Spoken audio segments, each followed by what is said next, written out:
વિષય economics chapter number 4 banking અને નાણાકીય નીતિ એનો પાંચમો ભાગ ચેપ્ટર નંબર 4 બેન્કિંગ અને નાણાકીય નીતિ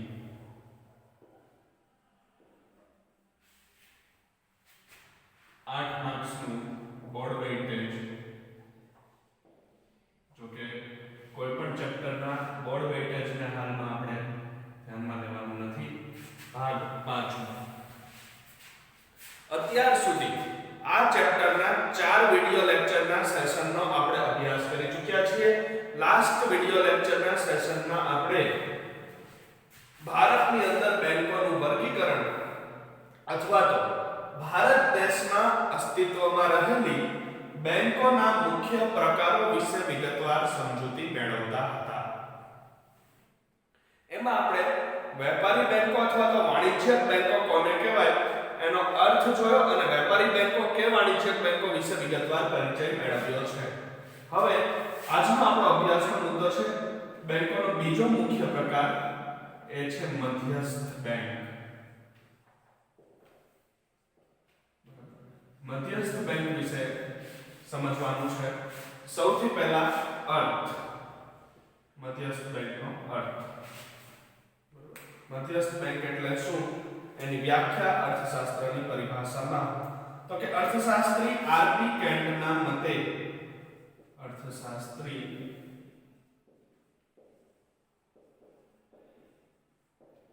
આરપી કેન્ટ ના મતે મધ્યસ્થ બેંક એટલે એવી સંસ્થા મધ્યસ્થ બેંક એટલે એવી સંસ્થા કે જે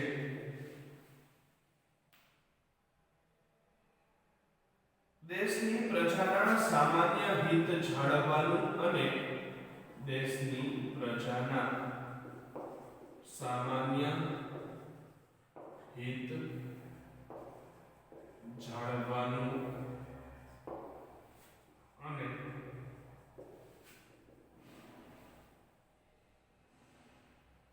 અર્થતંત્રમાં નાણાંના પ્રમાણમાં અને અર્થતંત્રમાં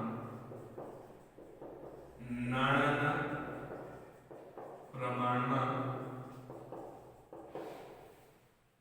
વિસ્તરણ અને સંકોચનની જવાબદારી સંભાળે છે નાણાંના પ્રમાણમાં વિસ્તરણ અને સંકોચનની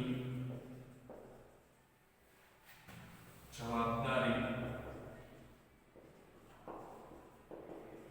સંભાળે છે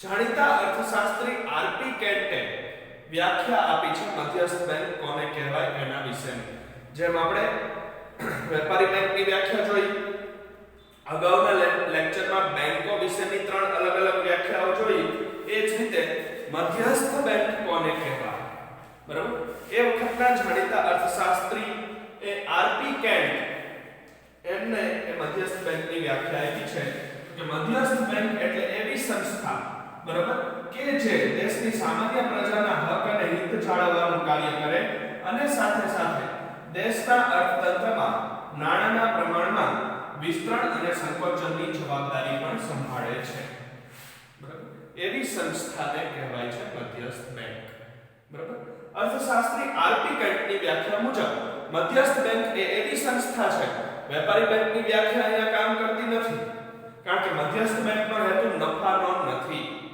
મધ્યસ્થ બેંક કોઈ ધંધાદારી સંસ્થા નથી મધ્યસ્થ બેંક એ કોઈ વ્યાપારિક એકમ પેઢી કે કંપની નથી શું કામ નથી કારણ કે એનો મુખ્ય હેતુ નફો કમાવવાનો રહેલો હોતો નથી કારણ કે એનો મુખ્ય હેતુ નફારૂપી આવકનો નથી પણ મધ્યસ્થ બેંકનો હેતુ શું છે તો કે દેશની સામાન્ય પ્રજાનું દેશના લોકોનું દેશની જાહેર જનતાનું હિત જાળવવાનું બરાબર એમના હક અને હિતોનું રક્ષણ કરવાનું બરાબર ક્યાંય કોઈ પણ રીતે નાણાકીય વ્યવહારોની દ્રષ્ટિએ દેશના લોકોને કોઈ અન્યાય ન થાય, દેશના લોકોનું શોષણ ન થાય, બરાબર, એ કોઈ અન્યાયનો ભોગ ન બને એ રીતે દેશના સામાન્ય લોકોનું હિત જાળવવાનું, સામાન્ય પ્રજાના હિતોનું રક્ષણ કરવાનું એ મધ્યસ્થ બેંકનું કાર્ય છે.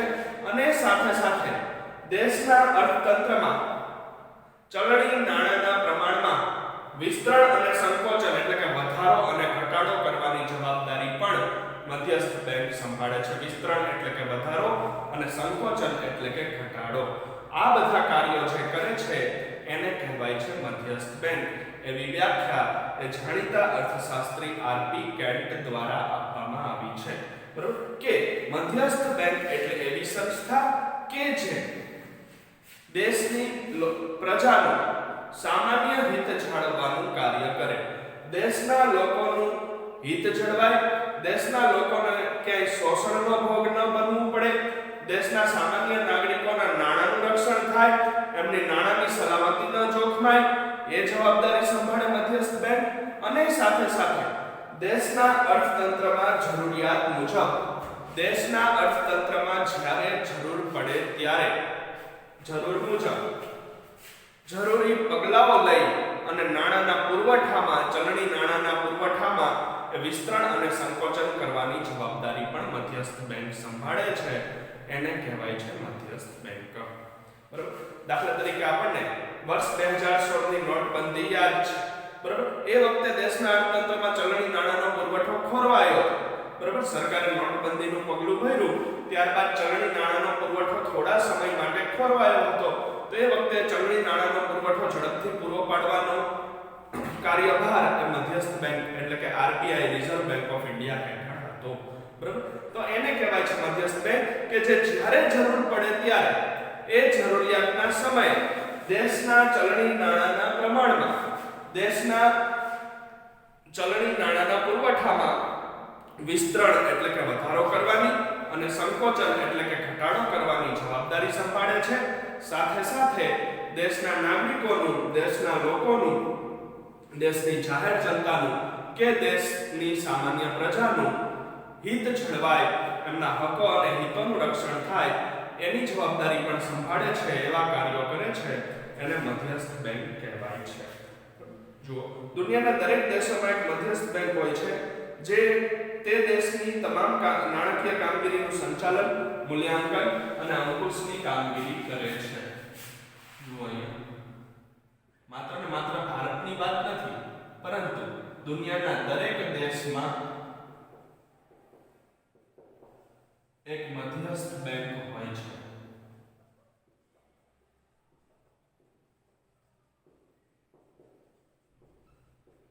જે તે દેશની નાણાકીય કામગીરીનું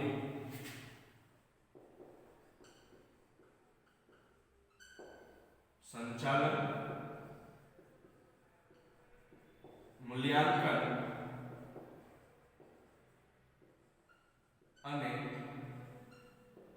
અંકુશની કામગીરી બજાવે છે.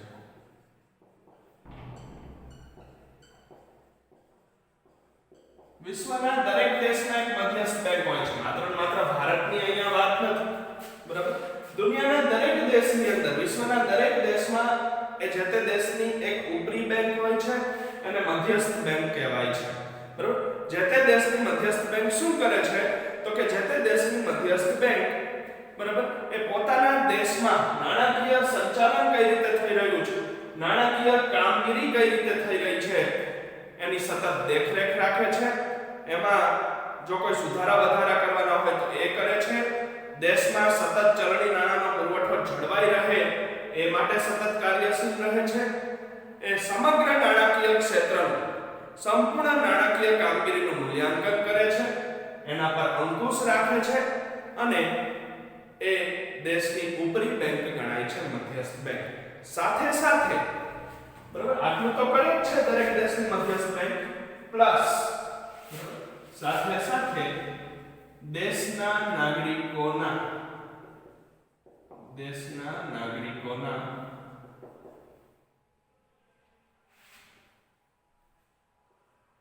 હક અને હિતની જાળવણી પણ કરે છે. હક અને હિતની જાળવણી પણ કરે છે. તો કે નાણાકીય કામગીરીનું સંચાલન, મૂલ્યાંકન અને અંકુશ તો જાળવે જ છે, બરાબર. સાથે સાથે એ જે તે દેશની મધ્યસ્થ બેંક એ દેશના સામાન્ય લોકોનું, બરાબર, એ દેશની જાહેર જનતાનું, એ દેશના નાગરિકોનું હિત જળવાય, એમના હકો મળી રહે અને કે અન્યાય ન થાય નાણાકીય રીતે, એનું પણ ધ્યાન રાખે છે, બરાબર. મધ્યસ્થ બેંક એ દેશની સર્વોચ્ચ બેંક છે, બરાબર. કોઈ પણ દેશની મધ્યસ્થ બેંક એ દેશની સર્વોચ્ચ બેંક ગણાય છે. ઉપરી બેંકોની પણ બેંક, બરાબર. એનાથી ઉપર પછી બેન્કિંગ ક્ષેત્રમાં કોઈ નહીં, બરાબર. એનાથી આગળ પછી નાણાકીય ક્ષેત્રમાં કોઈનો અંકુશ નહીં. એટલે કે દરેક દેશની મધ્યસ્થ બેંક એ દેશની સર્વોચ્ચ બેંક ગણાય છે, બરાબર. એનું કાર્ય, મધ્યસ્થ બેંકનું કાર્ય શું? દેશના નાણાકીય ક્ષેત્રને મદદ કરવાનું, પ્રોત્સાહન આપવાનું, દેશના નાણાકીય ક્ષેત્રને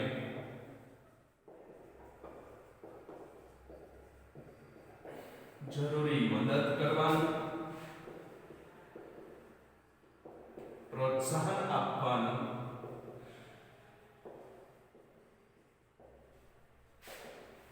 સ્થિરતા જાળવવાનું,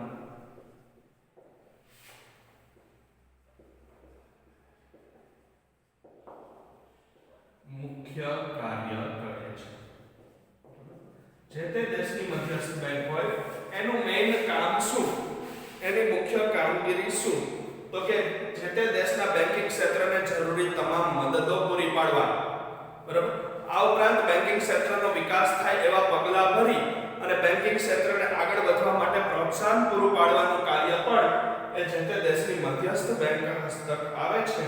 આ ઉપરાંત નાણાકીય સ્થિરતા જાળવવાનું પણ મધ્યસ્થ બેંકનું મુખ્ય કાર્ય છે. બજારની અંદર, દેશના અર્થતંત્રમાં ક્યાંય નાણાંનો પુરવઠો અસંતુલિત ન બને, નાણાંના પુરવઠાની ક્યાંય અછત ન સર્જાય, ચલણી નાણાંની ક્યાંય ખામી ન સર્જાય, એ માટે દરેક દેશની મધ્યસ્થ બેંકનું કાર્ય એ નાણાકીય સ્થિરતા જાળવવાનું પણ રહેલું છે. સમગ્ર અર્થતંત્રમાં થતી નાણાંની હેરફેર દેશના વિકાસ અને વૃદ્ધિને અસર કરે છે. તેથી નાણાકીય વ્યવસ્થામાં નિયંત્રણ તથા નાણાંના મૂલ્યની જાળવણીની જવાબદારી પણ મધ્યસ્થ બેંક દ્વારા બજાવવામાં આવે છે. દેશમાં જેટલા પણ આર્થિક વ્યવહારો થાય છે, દેશમાં જેટલા મોટા પ્રમાણમાં નાણાકીય લેવડ-દેવડ થાય છે, વેપાર ધંધાની અંદર, ઉદ્યોગોની અંદર, ખેતી ક્ષેત્રની અંદર કે અન્ય કોઈ આર્થિક પ્રવૃત્તિમાં જ્યાં પણ નાણું સંકળાયેલું છે, બરાબર, ભારત જેવા દેશમાં કે જ્યાં મોટા પાયે આર્થિક લેવડ-દેવડ થાય છે, મોટા પાયે નાણાકીય વ્યવહારો થાય છે, એમાં એવા દેશોમાં એ થતા નાણાકીય વ્યવહારો એ દેશના આર્થિક વિકાસ અને વૃદ્ધિને પણ અસર કરે છે. અને આટલા મોટા પ્રમાણમાં જ્યારે કોઈ પણ દેશમાં નાણાકીય વ્યવહારો થતા હોય ત્યારે એ દેશની મધ્યસ્થ બેંકનું એ કાર્ય છે કે વ્યવહારો ઉપર નિયંત્રણ રાખે, એવા નિયમો ઘડે. આ ઉપરાંત નાણાંના મૂલ્યની જાળવણી કરે, એટલે કે અન્ય દેશોના ચલણની સરખામણીમાં એ આપણા દેશનું ચલણ ઘટે નહીં, નાણાંનું અવમૂલ્યન ન થાય, રૂપિયાનું અવમૂલ્યન ન થાય, એવી સ્થિરતા જાળવી અને પ્રોત્સાહક પગલાં ભરવાનું કાર્ય પણ મધ્યસ્થ બેંકનું રહેલું છે. જરૂર પડે તો મધ્યસ્થ બેંક કેન્દ્ર સરકારને પણ જરૂરી સલાહ સૂચનો આપે છે નાણાકીય નીતિ અંગે, બરાબર. આર્થિક કટોકટીના સમયમાં, કુદરતી આપત્તિઓના સમયમાં, આપણે હમણાં જોયું કે કોરોનાની વૈશ્વિક મહામારી જેવા સમયમાં, બરાબર, જ્યારે પણ જરૂર પડે ત્યારે દેશની મધ્યસ્થ બેંકનું કાર્ય છે કે દેશના અર્થતંત્રને આગળ વધારવા માટે, દેશના અર્થતંત્રને વેગ આપવા માટે જરૂર પડે ત્યાં કેન્દ્ર સરકારને પણ નાણાકીય નીતિ અંગે જરૂરી સલાહ સૂચનો આપે છે. મધ્યસ્થ બેંક બેંકોની બેંક તો છે જ, સાથે સાથે મધ્યસ્થ બેંક એ સરકારની બેંક પણ ગણાય છે. શા માટે કેવી રીતે?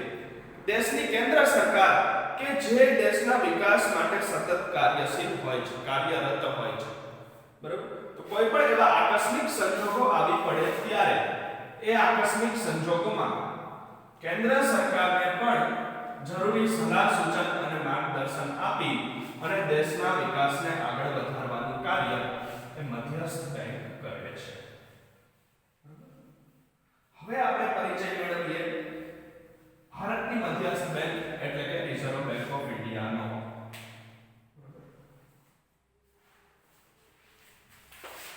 ભારતની મધ્યસ્થ બેંક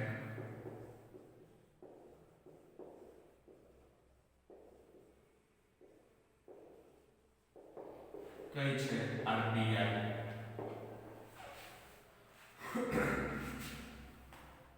જેની સ્થાપના 1 એપ્રિલ 1935 ના રોજ થઈ હતી.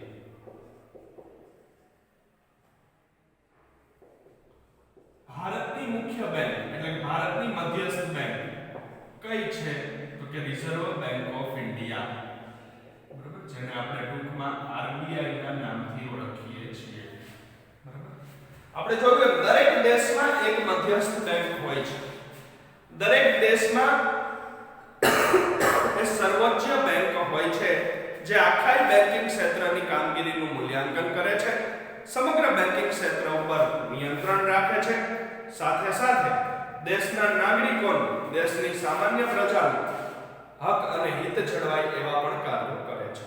તો વાત કરીએ ભારતની મધ્યસ્થ બેંક કઈ છે?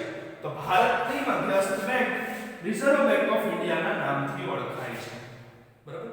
ભારતની મધ્યસ્થ બેંકનું નામ આરબીઆઈ છે, રિઝર્વ બેંક ઓફ ઇન્ડિયા, જેની સ્થાપના 1 એપ્રિલ 1935 ના રોજ થઈ હતી. આ પણ આપણને વિકલ્પો અને એક વાક્યની દ્રષ્ટિએ મહત્વનો પ્રશ્ન. ભારતની મધ્યસ્થ બેંક કઈ ગણાય છે? ભારતની મધ્યસ્થ bank reserve bank of India છે, જેને શોર્ટ ફોર્મમાં આપણે આરબીઆઈ તરીકે લખી શકીએ. અને રિઝર્વ બેંક ઓફ ઇન્ડિયાની સ્થાપના ભારતમાં ક્યારે થઈ હતી? 1 એપ્રિલ 1935 ના રોજ.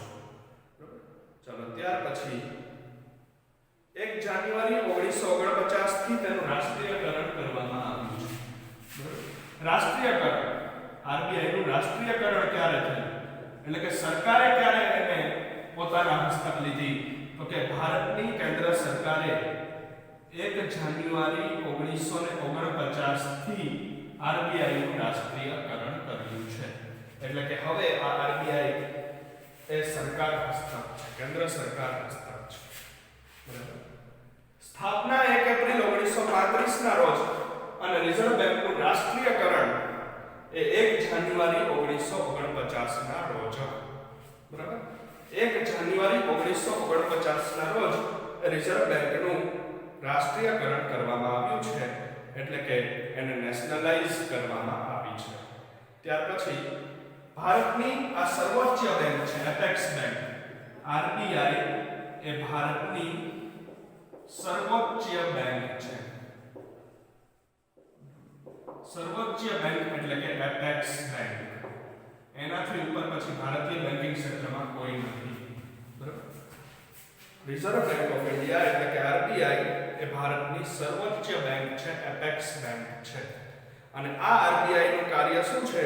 તો કે રિઝર્વ બેંક ઓફ ઇન્ડિયા એ ભારતના બેન્કિંગ ક્ષેત્રની સમગ્ર કામગીરીનું ધ્યાન રાખે છે, તેનું મૂલ્યાંકન કરે છે, જરૂર પડે ત્યાં નિયંત્રણો લગાવે છે અને બેન્કિંગ ક્ષેત્ર ઉપર અંકુશની કામગીરી પણ કરે છે.